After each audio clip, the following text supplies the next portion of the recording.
masjid yang dihancurkan oleh Rasulullah sallallahu alaihi wasallam.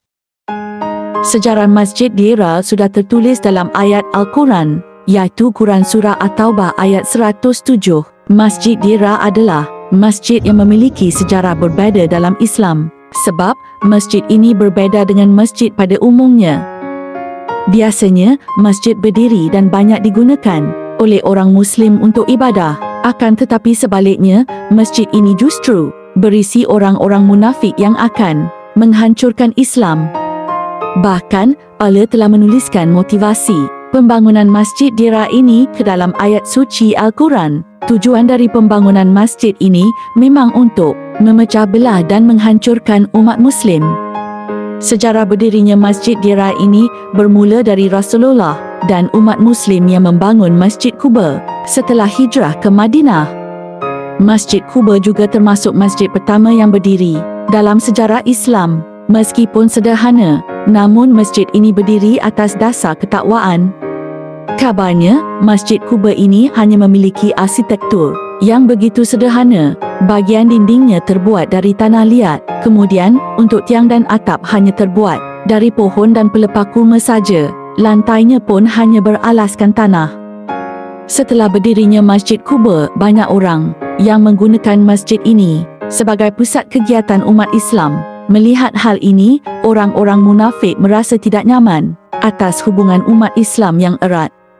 Kemudian, mereka mencari ide bagaimana cara menghancurkan umat Muslim dan Nabi Muhammad sallallahu alaihi wasallam tersebut.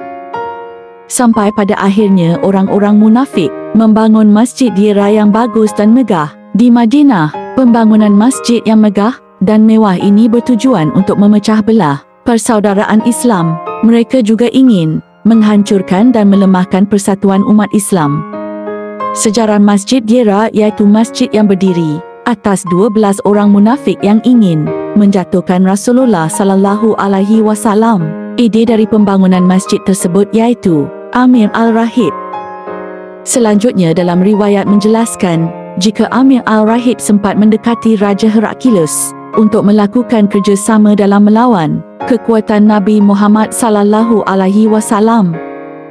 Bahkan dirinya juga termasuk salah seorang yang pernah berada dalam barisan kaum musyrikin yang memerangi dan melawan Nabi Muhammad sallallahu alaihi wasallam dan pasukannya dalam perang.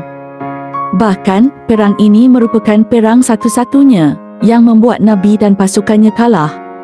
Pada awalnya, Nabi sudah punya rencana untuk mengunjungi masjid itu, sebab ada yang mengatakan pada Nabi jika pembangunan masjid tersebut atas dasar sebagai tempat penampungan orang-orang sakit, lansia dan orang lemah yang tidak sanggup pergi ke Masjid Quba. Sebelum pada akhirnya Nabi berkunjung ke masjid tersebut, Allah Subhanahu wa Ta'ala akhirnya menurunkan wahyu dalam surat At-Taubah 107 hingga 108. Ayat tersebut mengingatkan pada Rasulullah bahawa masjid tersebut bukan masjid biasa. Namun masjid tersebut berdiri untuk memecah belah umat Islam yang Nabi Muhammad sallallahu alaihi wasallam pimpin. Mengetahui siasat buruk yang sudah dibuat oleh orang-orang munafik, pada akhirnya Rasulullah sallallahu alaihi wasallam memerintahkan kepada para sahabat untuk meruntuhkan masjid orang munafik tersebut. Setelah itu, lokasi dari bangunan Masjid Dira yang megah tersebut dijadikan tempat sampah dan juga tempat membuang bangkai binatang.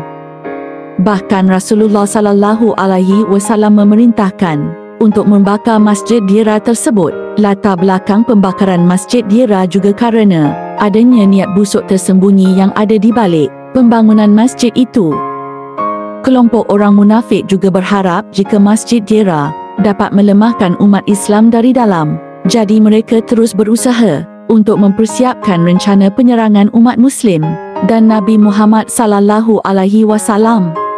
Perintah Nabi untuk membakar Masjid Dira tersebut juga mendapatkan dukungan dari ayat Al-Quran yang telah Allah turunkan pada Nabi Muhammad sallallahu alaihi wasallam.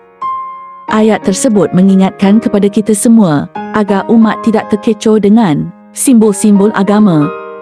Sebagai contoh iaitu terbentuknya simbol agama seperti Masjid Dira ini, sebab tidak semua simbol-simbol suci tersebut dibuat atas dasar tujuan-tujuan suci.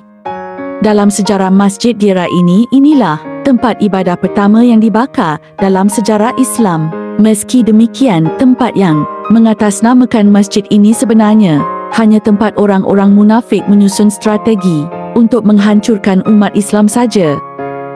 Rasulullah sallallahu alaihi wasallam mengutus Malik bin Dukhshum, Ma'an bin Adi, Amir bin Sakan dan Wasi. Kemudian berkata, pergilah kalian ke masjid yang didirikan oleh orang-orang zalim Masjid Dira. Kemudian hancurkan dan bakarlah.